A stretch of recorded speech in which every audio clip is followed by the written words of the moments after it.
আসসালামু আলাইকুম ওয়া রাহমাতুল্লাহি ওয়া বারাকাতুহু।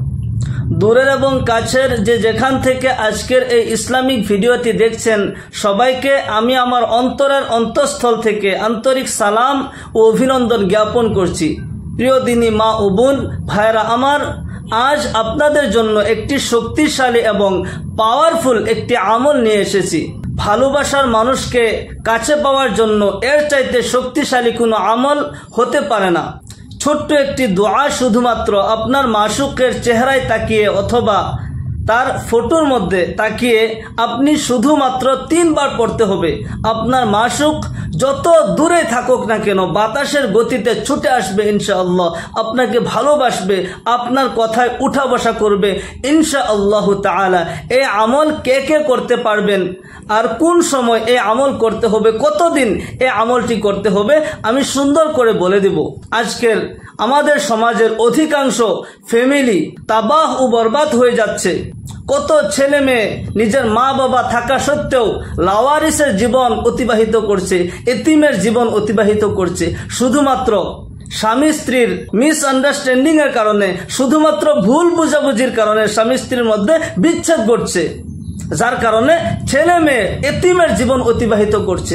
যদি আপনার স্বামী আপনাকে ছেড়ে চলে গিয়েছে, যদি আপনি একজন পুরুষ, আপনার স্ত্রী আপনাকে ছেড়ে চলে গিয়েছে, আপনার ভালোবাসার মানুষকে আপনি কাছে আনতে এই আমলটি অল্প সময়ের একটি আমল, আপনি করে দেখুন, ইনশাআল্লাহ আপনি ফলাফল পাবেন।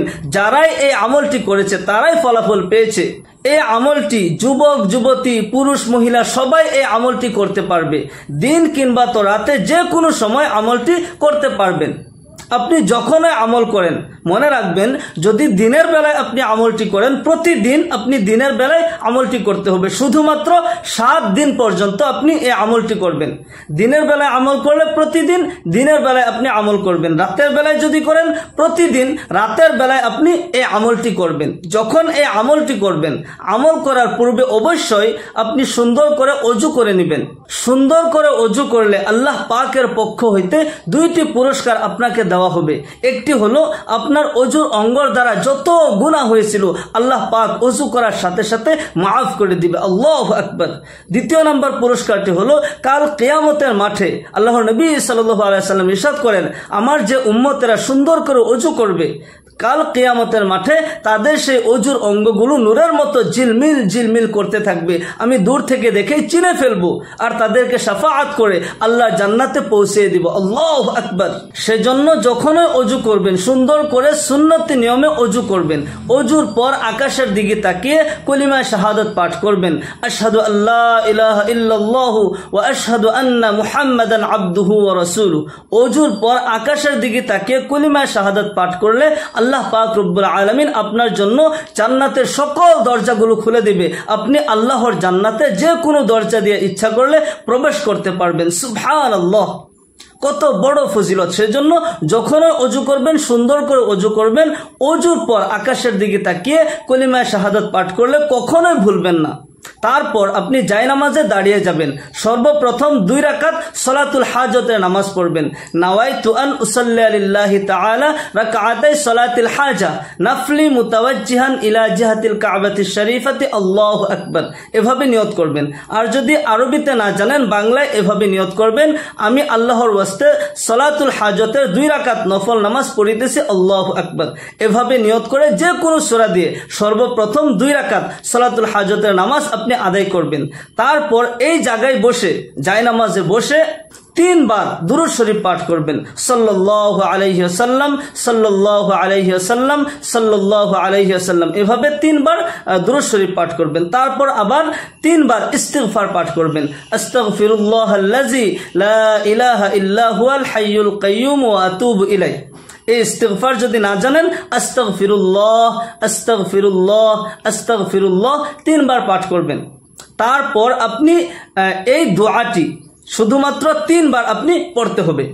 বিসমিল্লাহির রহমানির রহিম। ইউহিব্বুনাহুম কাহুব্বিল্লাহ ওয়াল্লাযীনা আমানু আশাদ্দু হুব্বাল লিল্লাহ। ইউহিব্বুনাহুম কাহুব্বিল্লাহ ওয়াল্লাযীনা আমানু আশাদ্দু হুব্বাল লিল্লাহ। ইউহিব্বুনাহুম কাহুব্বিল্লাহ ওয়াল্লাযীনা আমানু আশাদ্দু হুব্বাল লিল্লাহ। এরপর আপনি এই জায়গা থেকে আপনি দাঁড়িয়ে যাবেন। আপনার মাসুক যদি আপনার আশেপাশে আছে বা আপনার ঘরে আছে, তাহলে আপনার মাসুকের চেহারায় তাকিয়ে আপনি মনে মনে ফু দিয়ে দিবেন। আপনার স্ত্রীর জন্য যদি আপনি আমলটি করছেন, আপনি স্বামী হয়ে আপনার স্ত্রীর চেহারায় তাকিয়ে আপনি ফু দিয়ে দিবেন। আর আপনার স্বামীর জন্য, একজন স্ত্রী হয়ে যদি আপনার স্বামীর জন্য আমলটি করছেন, আপনার স্বামীর চেহারায় তাকিয়ে মনে মনে ফু দিয়ে দিবেন। উদ্দেশ্য আপনার মনে রাখতে হবে, ইয়া আল্লাহ, অমুককে আমার বাধ্য করে দাও। যদি আপনার মাসুক আশেপাশে নেই, কমসে কম যদি ফটো আছে, তাহলে মোবাইলের স্ক্রিনে যদি ফটো আছে, ফটোর দিকে তাকিয়ে আপনি ফু দিয়ে দিবেন। ইনশাআল্লাহ এভাবে 7 দিন যদি আপনি এই আমলটি করেন, আল্লাহ রাব্বুল আলামিন আপনার মাসুককে আপনার কাছে ফিরিয়ে দিবে। তবে একটি কথা মনে রাখবেন, এই আমল শুধু জায়েজ মোহাব্বতের জন্য এই আমল করতে পারবেন। স্বামী স্ত্রীর জন্য এই আমলটি করতে পারেন, স্ত্রী স্বামীর জন্য আমলটি করতে পারেন, মা বাবা সন্তানকে বাধ্য করার জন্য, সন্তান মা বাবার ভালোবাসা পাওয়ার জন্য এই আমলটি করতে পারেন। শুধুমাত্র জায়েজ মোহাব্বতের জন্য এই আমলটি অ্যাপ্লাই করবেন। কোনো নাজায়েজ উদ্দেশ্য নিয়ে, নাজায়েজ সম্পর্কের জন্য এই আমলটি কখনোই করবেন না, আপনার উল্টা ক্ষতি হতে পারে। আল্লাহ পাক রব্বুল আলামিন সবার সংসারে শান্তি দান করুন। সকলে বলে আল্লাহুম্মা আমিন। ওয়া আখিরু দাওয়ানা আনিল হামদুলিল্লাহি রাব্বিল আলামিন। আসসালামু আলাইকুম ওয়া রাহমাতুল্লাহি ওয়া বারাকাতুহু।